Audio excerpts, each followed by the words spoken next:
Gall bladder सर्जरीनंतर लाईफस्टाईलबद्दल आपण जाणून घेऊया. आधी सांगितल्याप्रमाणे पेशंट साधारणतः 5व्या दिवशी त्याच्या जॉबसाठी रिझ्यूम करू शकतो. 10व्या दिवशी टाके काढले जाऊ शकतात आणि गॉल ब्लॅडर काढल्यानंतर शरीरातील एखादा अवयव काढल्यानंतर लाईफस्टाईल कशी राहील? हा प्रश्न बऱ्याच लोकांना उद्भवतो. पण ज्यावेळेस पित्ताशयामध्ये खडे होतात, त्या खड्यांमुळे फॉरेन बॉडी म्हणून ॲक्ट इन्फेक्शन होतं आणि इन्फेक्टेड बाईल हे आतडीमध्ये किंवा इंटेस्टाईनमध्ये सिक्रीट होतात.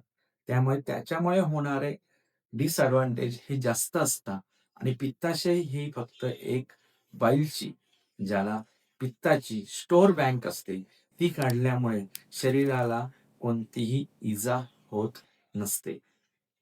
आणि त्यानंतर साधारणतः पेशंट त्याच्या रुटीन कामांना लवकरच सुरुवात करून आणि ठराविक डायटरी रिस्ट्रिक्शन जर पाळले, तर पेशंटला काहीही त्रास होत नसतो. Thank you.